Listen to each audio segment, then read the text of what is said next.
9월 13일 하나님 앞에 주일 예배를 드리도록 하겠습니다. 우리가 예배를 드리는 가운데 구경꾼이 되지 마시고 그냥 있는 자리에서 그냥 영상을 보고 그냥 듣는 자가 아니라 우리가 함께 하나님 앞에 예배자로 잘 준비되어서 겸비하여서 예배 드릴 수 있는 여러분들 되기를 소원합니다. 우리가 드리는 이 예배의 자리, 이 공간에서 함께 이렇게 또 말씀을 전하고 저도 예배자의 마음으로 말씀을 전하고 예배 드리도록 하겠습니다. 우리 사랑하는 친구들, 오늘 주일 예배의 승리자 되시고 함께 예배 드리는 우리가 되기를 소원합니다. 다 같이 사도신경 하심으로 신앙 고백 드리겠습니다.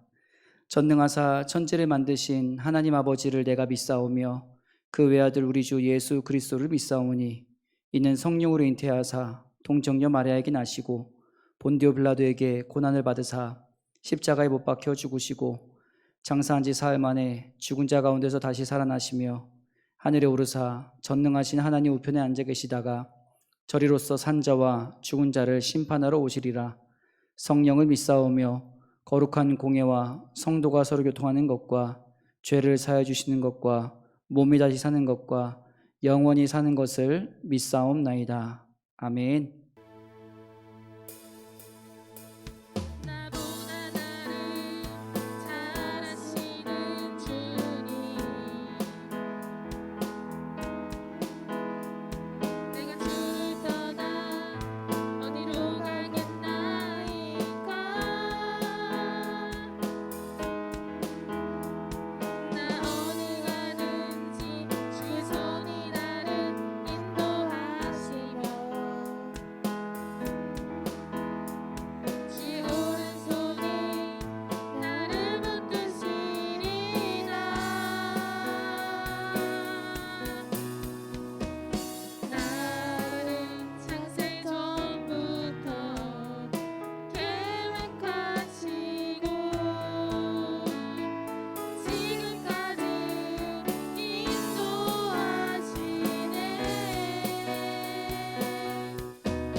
태초에 하나님이 천지를 창조하셨습니다. 6일째 되는 날, 하나님은 아담과 하와를 만드시고 그들에게 말씀하셨습니다. 땅에 충만하라, 땅을 정복하라, 모든 생물을 다스리라. 하나님은 아담과 하와를 에덴 동산에 살게 하시고 그들에게 말씀하셨습니다. 선악을 알게 하는 나무 열매를 절대로 먹지 말거라. 하지만 아담과 하와는 사탄에게 속아 그 나무 열매를 먹고 말았습니다. 아담의 불순종으로 죄가 세상에 들어오고 땅은 저주를 받았습니다. 그리고 아담과 하와는 에덴 동산에서 쫓겨났습니다. 시간이 지나 아담에게 두 아들이 태어났습니다. 가인과 아벨. 동생 아벨은 하나님이 기뻐하시는 예배를 드렸습니다. 그러나 가인은 그런 동생을 시기했습니다. 가인은 아벨을 죽였습니다. 그 후 세상은 두 나라로 갈라졌습니다. 가인의 뒤를 따르는 세상 나라와 아벨 대신 태어난 셋을 따르는 하나님 나라. 시간이 지나며 가인의 뒤를 따르는 사람이 점점 많아졌습니다. 온 세상이 죄로 가득 차게 되었습니다. 그러나 노아는 하나님께 은혜를 입었습니다. 하나님은 노아에게 말씀하셨습니다. 세상을 물로 심판할 것이다. 너는 큰 방주를 만들어라. 노아는 하나님 말씀대로 방주를 만들었습니다. 120년이 지나 마침내 방주가 완성되었습니다. 말씀에 순종한 노아는 모든 동물을 태웠습니다. 노아의 가족도 방주에 올라탔습니다. 하나님은 방주문을 닫으셨습니다. 비가 내리고 땅속의 샘들이 터졌습니다. 비는 40일 동안 계속 내렸습니다. 온 땅이 물에 잠겨 150일 동안 물이 가득했습니다. 하나님은 노아와 동물들을 기억하셨습니다. 해가 뜨고 하늘의 창과 땅속 샘들이 닫혔습니다. 바람이 불자 물이 줄기 시작했습니다. 방주가 아라랏산에 닿았습니다. 얼마 후 노아는 까마귀와 비둘기를 날려보냈습니다. 홍수 후 1년이 지나고 땅이 다 말랐지만 노아는 방주 밖으로 나가지 않았습니다. 하나님이 노아에게 말씀하셨습니다. 너는 가족과 함께 방주에서 나오고 모든 동물들을 이끌어내라. 하나님이 방주문을 열어주셨고 방주에 탔던 모든 생물들이 밖으로 나왔습니다. 방주에서 나온 노아는 가족들과 함께 가장 먼저 하나님을 예배했습니다. 하나님은 그 예배를 기뻐하셨습니다. 하나님이 노아에게 언약하셨습니다. 다시는 홍수로 멸하지 않겠다. 하나님의 언약은 모든 사람, 새와 가축, 모든 짐승을 위한 것이었습니다. 하나님은 언약의 증거로 무지개를 주셨습니다. 태초에 주셨던 사명도 회복되었습니다. 하나님이 주신 사명. 우리는 방주 대신 예수 안에서 선물로 받았습니다. 이제 다시 시작합시다.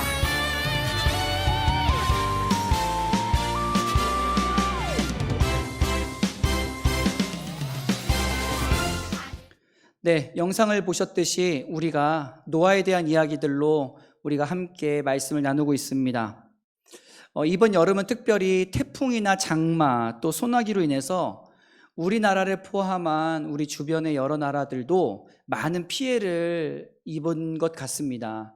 특별히 여러분, 특별히 국지성 호우 뭐냐면 짧은 시간에 갑작스럽게 엄청나게 많은 비가 한 번에 내리다 보니까 차가 물에 침수가 되거나 또 갑자기 불어난 강으로 말미암아 집을 덮치고 그래서 여러 가지 크고 작은 피해들이 굉장히 많았던 것 같습니다. 한 여름에만 이렇게 한 지역에 또는 특정한 시간에만 이렇게 많은 비가 와도 많은 이런 피해를 봤는데 여러분 40일 동안 하늘에 궁창이 열려 그 비가 쏟아졌다고 한번 생각해 보십시오. 얼마나 큰 비였고 그 비로 인해서 얼마나 많은 피해가 있었겠습니까? 실제로 여러분들 이 노아의 홍수를 통하여서 모든 생물들이 다 물에 잠겼다라고 성경은 얘기하고 있습니다. 왜 이런 일이 벌어졌을까요? 창세기 6장 5절에서 6절 말씀입니다. 여호와께서 사람의 죄악이 세상에 가득함과 그의 마음으로 생각하는 모든 계획이 항상 악할 뿐임을 보시고 땅 위에 사람 지으셨음을 한탄하사 마음에 근심하시고. 하나님께서 노아의 홍수를 우리에게 허락할 수밖에 없었던 이유는 바로 인간의 죄악 때문이라는 것입니다. 원래 하나님께서는 이 땅을 창조하시고 사람을 만드셨으며 사람에게 복을 베푸셨습니다. 그 이유는 하나님이 우리 인간을 하나님의 형상대로 만드셨습니다. 하나님께서 그래서 생육하고 번성하여 땅에 충만하여 이 땅을 다스릴 수 있는 하나님의 특권이자 사명을 우리에게 허락하신 겁니다. 하나님께서 인간에게 그렇게 하나님의 특권을 허락하신 이유는 하나님께서는 인간으로 하여금 하나님과 교제하기를 원하셨던 것입니다. 바로 하나님과 인간 간의 온전한 관계, 온전한 인격의 관계를 통하여서 하나님께서는 우리에게 하나님의 사랑을 전하길 원하셨고, 이 인간들로 하여금 하나님께서는 늘 하나님이 보시기에 좋았더라라는 그 고백이 나오기를 원한 것입니다. 여러분, 부모님이 나에게 원하는 게 뭐가 있을까요? 물론 여러분들이 건강하고 여러분들이 공부를 잘하고 여러분들이 나중에 사업에 또는 직장에 잘 들어가고 성공하는 것도 물론 중요하지만, 부모님의 여러분들에게 그것만큼이나 정말 바라는 것이 있다면 바로 무엇이냐면 여러분 자체를 알기를 원합니다. 그리고 여러분들도 부모님에 대해서 잘 알아주기를 원하는 거예요. 그것이 바로 무엇이냐면 소통이고 관계입니다. 예를 들어 볼게요. 여러분들 중학생, 고등학생 아이들 정도 되면은 뭐합니까? 부모님보단 친구들이 더 좋고 서로에 대한 관심사가 달라졌다. 그래서 엄마가 하는 말은 다 잔소리처럼 들리고, 또 엄마하고 대화하기보단 친구들과 대화하고 싶다 보니까 소통이 이제 더 이상 불통이 되어버리고, 그리고 부모님과 함께 교제하고 관계를 맺는 것에 대해서 어찌 보면 거추장스러워하고 귀찮아하는 아이들이 많이 생기게 됩니다. 그러나 여러분들, 그럴수록 사춘기 때일수록 여러분들 더욱더 많이 바쁠수록 부모님과 함께하고 교제하는 시간을 많이 가져야 됩니다. 그것이 바로 부모님에게 기쁨이요 여러분들에게도 굉장히 건강한 관계로서 중요하다라는 것입니다. 창세기 3장 6절에 보니까 여자가 그 나무를 본즉 먹음직도 하고 보암직도 하고 지혜롭게 할 만큼 탐스럽기도 한 나무인지라 여자가 그 열매를 따먹고 자기와 함께 있는 남편에게도 주매 그도 먹은지라.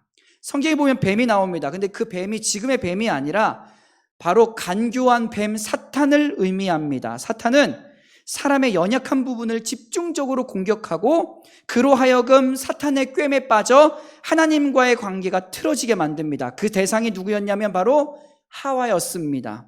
하나님께서 먹지 말라고 하신 그 열매를 바라보며 하와는 보암직도 하고 먹음직도 하고 지혜롭게 할 만큼 탐스럽기도 한 그 나무의 열매를 먹게 됩니다. 늘상 있었던 선악과였고 늘 함께했던 선악과였지만 사탄의 유혹으로 말미암아 하와의 시선이 바뀌게 되었습니다. 그 하와의 바뀐 시선은 더 이상 선악과가 하나님께서 허락하지 않은 그냥 열매가 아닌 하나님과 같이 될 수 있는 유혹의 열매로 바뀌어버린 것입니다. 다른 말로 말하면 하나님과의 신뢰의 관계가 깨어진 상태라는 것입니다. 그것을 우리는 뭐라고 얘기하면 불순종 또는 죄라고 얘기합니다. 인간은 세상에 태어나기 전에 이미 죄인입니다. 흑인인 사람이 흑인의 염색체를 가지고 흑인으로 태어나는 것처럼 백인도 마찬가지고요. 그리고 아시아인도 마찬가지로 태어나는 것처럼 우리 안에 있는 모든 것들이 바로 하나님의 형상 안에 벌써 인간의 원죄로 말미암아 죄를 갖고 태어납니다. 세상에 하나님의 뜻이 아닌 내 뜻대로 살려고 하는 죄악이 가득 찼습니다. 2절 말씀 보겠습니다. 하나님의 아들들이 사람의 딸들의 아름다움을 보고 자기들이 좋아하는 모든 여자를 아내로 삼는지라. 여기 중요한 두 가지 단어가 나옵니다. 사람의 딸들과 하나님의 아들들. 하나님이 필요 없고 하나님을 알지 못하고 하나님 따위는 상관하지 않는 삶을 사는 사람들, 구원을 받지도 못했고요, 은혜를 경험하지도 못했고 하나님의 은혜가 임하지 않은 사람들입니다. 그러나 하나님의 아들들은 바로 누구냐면 비록 죄인이지만 하나님의 은혜를 경험하고 하나님의 은혜가 함께하는 자들, 그래서 거룩한 백성으로 구별되어서 하나님의 뜻대로 살아가고 하나님을 알아가고 하나님께 영광을 돌리면서 삶을 살아야 되는 사람들을 의미하는 것입니다. 하나님의 아들들이 결국은 사람의 딸들과 아무런 차이가 없는 경계가 허물어진 사이가 되어버리고 말았습니다. 하와가 선악과를 따먹었던 것처럼 하나님의 아들들도 하나님을 알지 못하는 사람의 딸들과 똑같이 행동하게 됩니다. 죄악은 사람의 딸들에게 있는 것이 아니라 하나님의 아들들이 자기의 역할을 잊어버린 데 있습니다. 예배를 포기하고 세상의 방법과 인기대로 살아가는 데 있습니다. 여기에 하나님의 가슴 아픔이 있는 것입니다. 우리는 하나님의 자녀이고 구별된 자인데 세상 사람들과 아무런 별반 다를 게 없을 때 하나님은 그때 가슴이 아프신 거예요. 마치 우리의 모습을 보는 것 같지 않습니까? 우리 친구들 중에 진로에 대해 고민하고 있는 친구들이 있습니다. 어떤 진로를 가야 될까? 그리고 수능 몇 등급을 맞으면 이만큼 몇 등급을 맞으려면 어떻게 해야 되는데, 하나님의 뜻과는 크게 상관이 없이 내가 보기에 좋아 보이는 것만 쫓아 선택하는 모습 우리 안에 있진 않습니까? 여러분, 거창에는 거창고등학교라고 있습니다. 거창고등학교의 직업선택 10계명이 있는데요, 이 거창고등학교는 크리스찬 학교로 유명합니다. 거창고등학교의 직업선택 10계명입니다. 1번, 첫 번째, 월급이 적은 쪽을 택하라. 두 번째, 내가 원하는 곳이 아니라 나를 필요로 하는 곳을 택하라. 세 번째, 승진의 기회가 거의 없는 쪽을 택하라. 네 번째, 모든 것이 갖추어진 곳을 피하고 처음부터 시작해야 하는 황무지를 택하라. 다섯 번째, 앞을 다투어 모여드는 곳은 절대 가지 마라. 아무도 가지 않는 곳으로 가라. 장래성이 전혀 없다고 생각되는 곳으로 가라. 일곱 번째, 사회적 존경 같은 건 바라볼 수 없는 곳으로 가라. 여덟 번째, 한가운데가 아니라 가장자리로 가라. 아홉 번째, 부모나 아내나 약혼자가 결사 반대를 하는 곳이면 틀림없다. 열 번째, 왕관이 아니라 단두대가 기다리고 있는 곳으로 가라. 여러분, 어찌 보면 이 10계명이요, 조금 너무하다 싶을 만큼 가혹하다라는 생각이 들 정도이지 않습니까? 왕관이 아니라 단두대가 기다리고 있는 곳으로 가라. 장래성이 전혀 없다고 생각되는 곳으로 가라. 어찌 보면 우리가 그냥 이성적인 생각, 세상적인 생각을 가지고 바라봤을 때는 굳이 저렇게까지 해야 될까라는 생각이 들 수도 있습니다. 근데 여러분, 이 10계명에 조금 더 깊이 있게 한번 생각해 보면 이런 거죠. 거창고등학교는 크리스찬 학교로서 하나님의 자녀라는 하나님의 가치관을 가지고 키우는 거예요. 그래서 비록 내가 손해보는 환경에 처한다 할지라도, 또는 누군가를 위해서 희생해야 되는 그런 선택을 한다 할지라도 결국에는 승리할 수 있으리라는 자신감과 자부심으로 고등학교 3년을 훈련시키고 가르치겠다라는 그 가치가 있다라는 것입니다. 그 자신감이 있다라는 거죠. 그래서 내가 누군가가 손해보는 자리에 갈지라도, 그런 선택을 할지라도 결국에는 승리하고 성공할 수 있을 것이라는 자부심과 그런 넉넉한 믿음이 있다라는 겁니다. 하나님의 아들들의 모습은 달라야 합니다. 세상과 다른 기준으로 살아야 하고 그것이 맞는 기름을 우리 하나님께서 보이실 것입니다. 썩고 부패한 모습이 계속되면 하나님께서는 이렇게 말씀하십니다. 3절 말씀 보겠습니다. 여호와께서 이르시되 나의 영이 영원히 사람과 함께하지 아니하리니 이는 그들이 육신이 됨이라. 그러나 그들의 날은 120년이 되리라 하시니라. 여러분, 나의 영이 영원한 사람과 함께하지 않겠다고 말씀하십니다. 이것이 바로 심판입니다. 자녀들이 제멋대로 살아도 부모는 자녀의 잘못과 허물을 모른 척하고 감싸줍니다. 이처럼 하나님도 마찬가지로 우리가 어느 정도 죄를 짓는다 할지라도 하나님의 은혜와 긍휼을 계속적으로 베푸십니다. 하지만 그 죄가 가득 찼을 때 그 은혜와 긍휼이 걷어지면 무엇만 남을까요? 바로 하나님의 혹독한 심판만 남게 되는 것입니다. 로마서 3장 10절에서 12절 말씀입니다. 기록된 바 의인은 없으니 하나도 없으며 깨닫는 자가 없고 하나님을 찾는 자도 없고 다 치우쳐 함께 무익하게 되고 선을 행하는 자는 없나니 하나도 없느니라. 오늘 말씀에도 심판의 구체적인 내용이 나옵니다.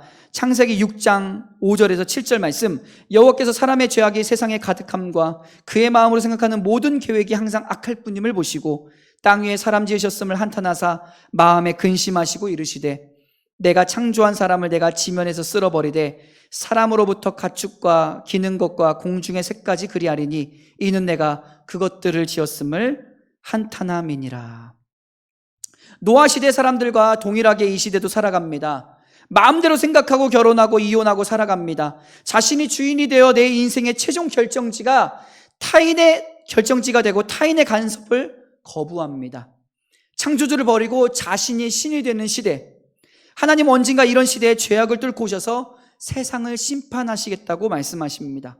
여러분, 우리는 무엇을 해야 될까요? 지금 당장 하나님께 은혜를 구하고 회개해야 될 줄 믿습니다.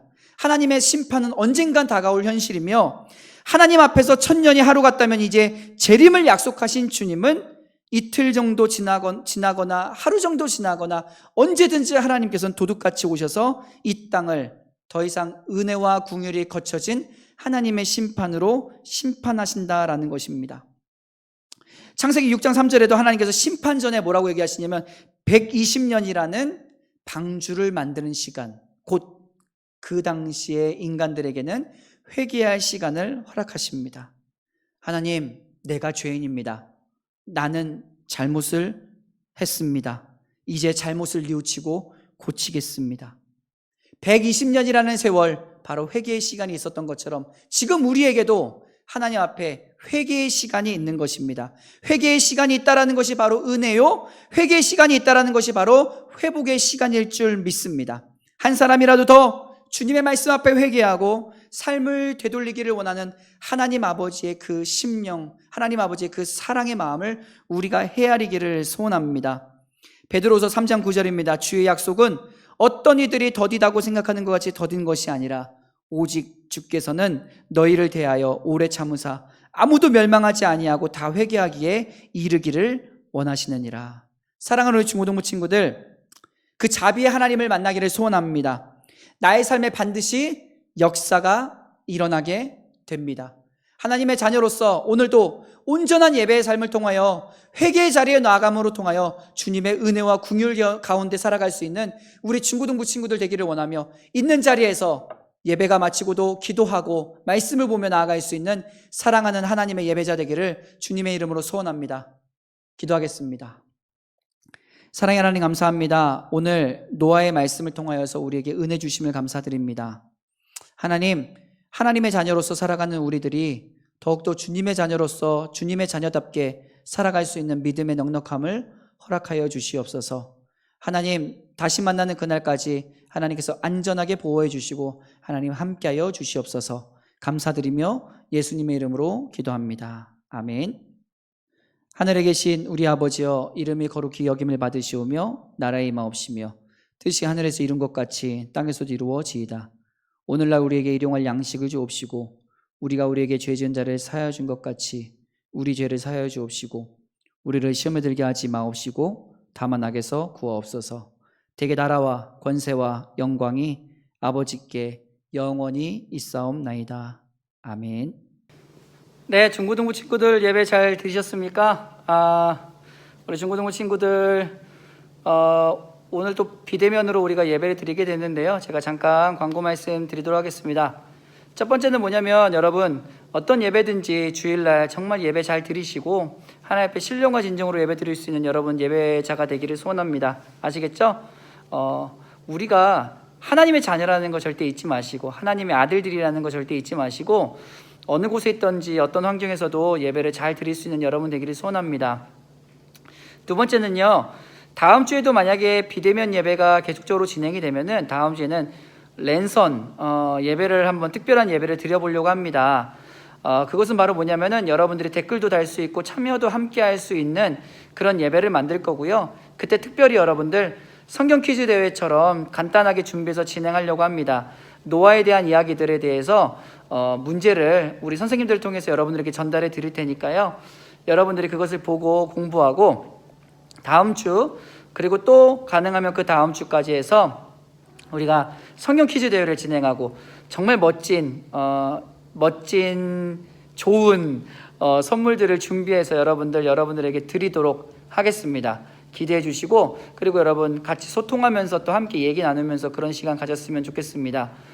세 번째는요, 만약에 이제 대면 예배가 이제 다음 주에라도 당장 진행이 되게 되면은 여러분들 목사님처럼 이렇게 마스크를 쓰고 교회 오시면 됩니다. 그래서 교회 오셔서 같이 함께 예배 드렸으면 좋겠습니다. 예배를 같이 함께 드릴 수 있도록 하고, 부득이하게 만약에 그런 상황이 안 되는 친구들은 또 온라인으로 예배를 드려야 되겠지만, 다음 주에는 대면 예배가 이제 가능해지면 이 자리에 와서 함께 또 예배를 드리기를 소원합니다. 우리 친구들 잘 있을 줄 믿고요. 우리 선생님들도 우리 아이들을 위해서 또 많이 또 기도해주고 있을 줄 믿습니다. 선생님들도 힘내시고 우리 아이들도 힘내시고 예배자로서 또 이렇게 영적으로 소통하며 기도하며 만나기를 소원합니다. 네, 안녕.